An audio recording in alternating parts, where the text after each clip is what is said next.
What's going on, guys? Welcome to today's new episode. We're going to break down UFC 315, Belal Muhammad versus JDM, Jack Della Maddalena.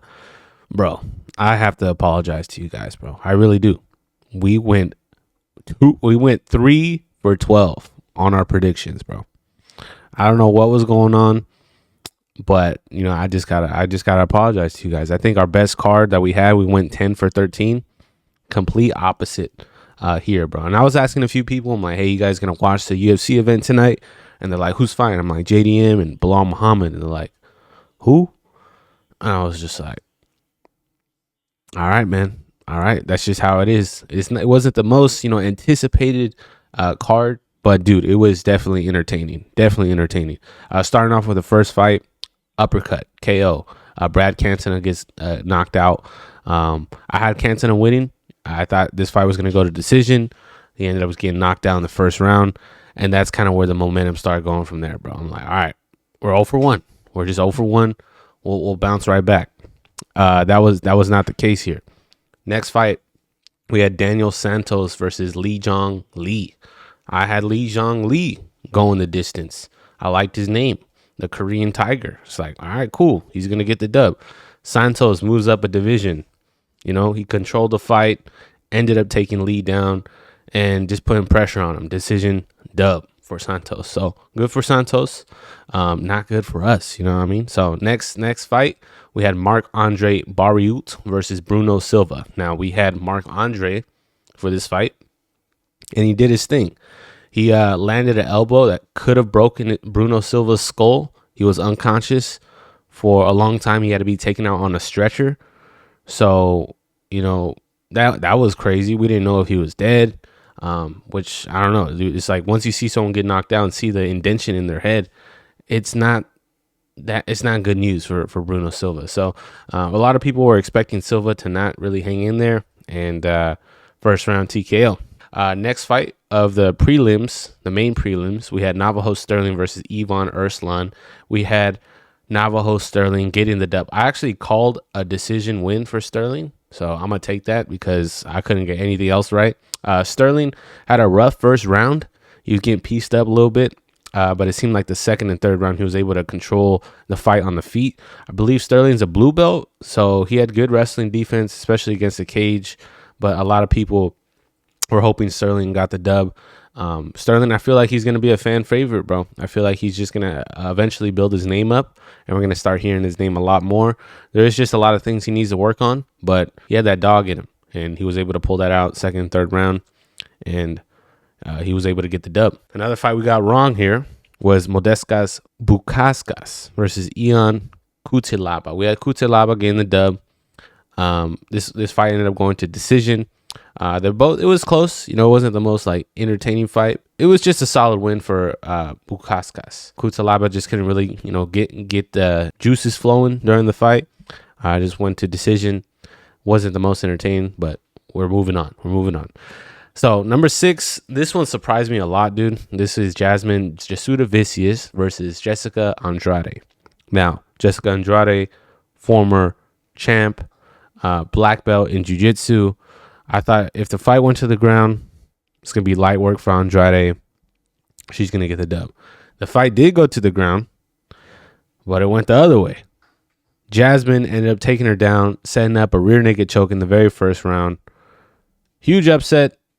You didn't really expect Andrade to get subbed. She fought the hands, choke slipped in, and then Jasmine Jasudavicius ended up getting her black belt right there after getting the dub. So congratulations to Jasmine. Jessica Andrade is still a force to be reckoned with, but it was unfortunate to see that playing out in the very first round. Next fight, we have Mike Maylot versus Charles Radke.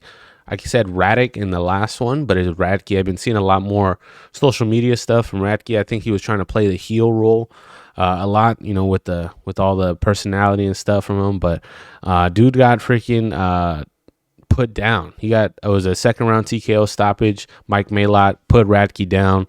Surprised a lot of people, but that's where it really got the crowd amped to see that, and it was a good win for Mike Maylot.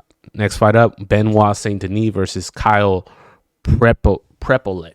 Prepo leg. So I had BSD, Benoit Saint Denis, in this fight, and he ended up getting the win via arm triangle. It did kind of look scary in the first round. You know, as Benoit really couldn't get a lot on the feet. He was taking him down, holding his opponent down during the fight. You know, just playing it safe. He's coming off of back-to-back losses. Lost to Dustin Poirier, lost to Money Moicano.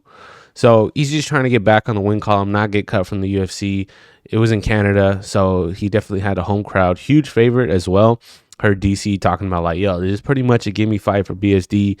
He has to make sure it's like a fan favorite of a performance. He was able to take him down. Arm triangle was tight. It was a dominant win, but you know, BSD, he's known to let them hands fly, and I felt like he wasn't really himself in there still, even though he got the dub. But we'd like to see a lot more, you know, hands flying from BSD. Next fight, I had a couple problems with this next one. So we had Natalia Silva versus Alexa Grasso. I think Natalia Silva was on a 12-fight win streak. There was a lot of momentum going her way. Alexa Grasso just lost the title to Shevchenko, or like bounce back win. It's tough. It's tough once you lose the belt. Really don't expect it. It bounced back in there, but it just wasn't the most entertaining fight, to say the least. There was a few pockets in there where there were, like towards the end of round 2, I believe, they were letting the hands fly, but it was just a lot of back and forth from Silva.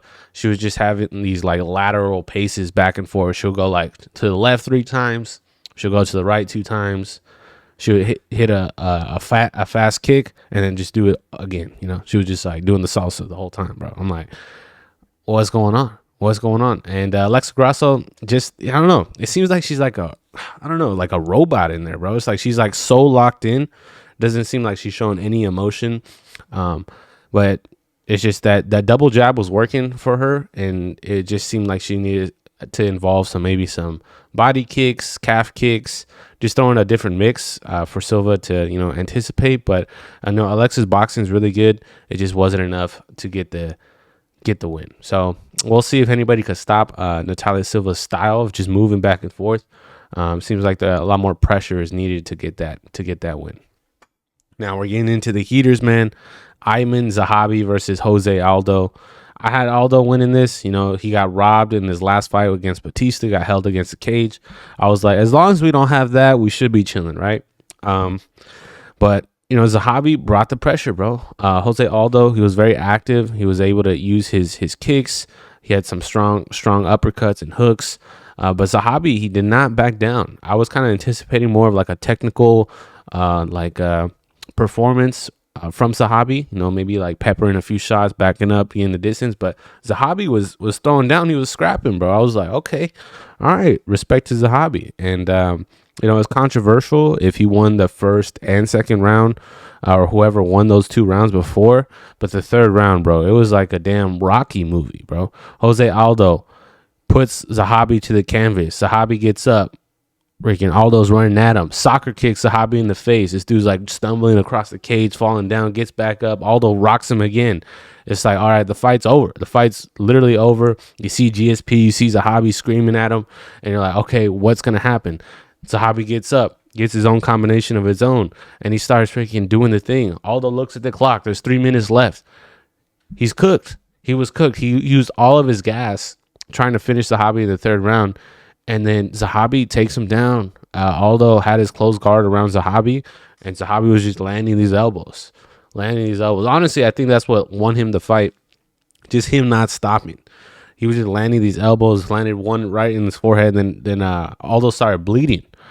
And it's like, oh no, what's going on, bro? It was like such a huge momentum swing. Me and my brother were going crazy in the living room. Like, what's going on? Like, like literally what's going on? You see GSP and Zahabi like, move, kill him. If you can break through this guard, look.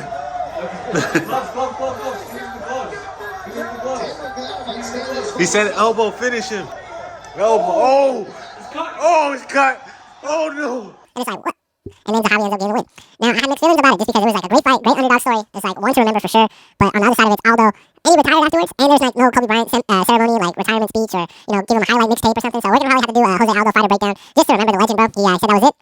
So we'll see what happens with Aldo. A lot of people saying that he got robbed. But it's tough, bro. Like, you really, I don't know, 3 rounds is tough because if you lose the first and you're coming back, you're falling behind, so you have to win the second and the third, and it's like, I don't know, dude. The scoring system. We might have to start including some artificial intelligence in the decision making because it's like we can't have these legends just go out like that, bro. It's like we're trusting three people to see the same thing. So we'll see what's next for Aldo. He pretty much said that was it. Great comeback win though, dude. That was all heart, bro. That was all heart. Next fight up, we had Valentina Shevchenko versus Manon Fiorot. It was a good fight.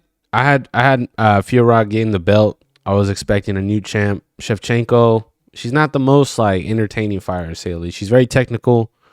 She's a true martial artist, but just she's not throwing these like what did he say? These big meaty hooks, bro. Like she's not bringing the power. She's not knocking girls out. So it's a little slow pace for like a champ, but it was a good win by Shevchenko, decision win. Played it smart, got the win.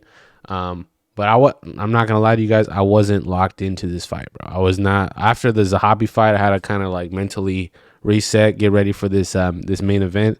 So I wasn't even all there watching the fight. But Shevchenko, great fight.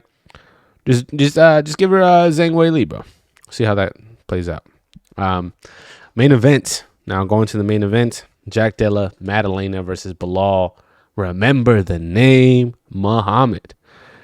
Your boy had Belal. I was expecting Canelo hands to fly. I know it was a little bit of like, yo, like, you gonna choose Belal? Yeah, I went Belal, bro. I thought Belal was there for a reason. I like Belal's story, to be honest. He started training at 23 years old. He only had a few years of wrestling in high school, and then took his first amateur fight, and they just kept on going from there. It's like, bro, that's awesome. That's awesome. Coming from Chicago. But once the fight started, bro, it did seem like Belal was playing off the back foot for most of the fight. A lot of people were saying, hey, I was a 50-45. I thought Belal got like maybe round 2, maybe round 3. But it was a war. It was a back and forth. It wasn't like Belal couldn't land any strikes. A lot of people expected Belal to get more takedowns, but Craig Jones was in Jack Della's corner. They like using that cage work wrestling style. It's gonna be hard to take JDM down. I like JDM's style too. It's like kind of like a Bruce Lee in there, bro. He's moving very precise in his movements, his strikes. He has power, and he ended up getting the win. Clean striking, slick footwork. Just Belal couldn't get the take. I feel like if Belal had a few more takedowns, that takedown in the 5th round though, that was impressive, bro. They were gassed down. Belal was still able to pull that off. But dominant win for JDM.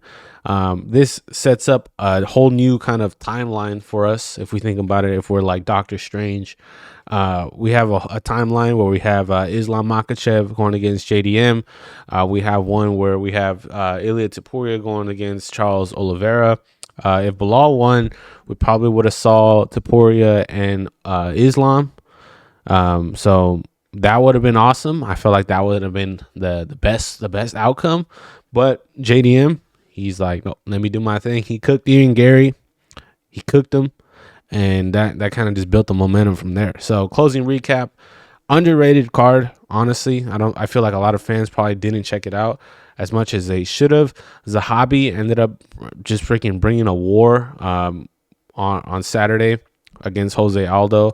But JDM, new Australian champion, 2 Australian champions in the UFC, both of them coached by Craig Jones. So that should say something.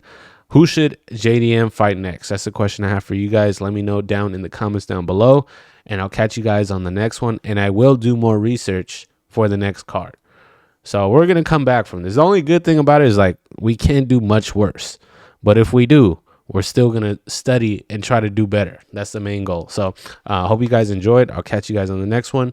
We out. Peace.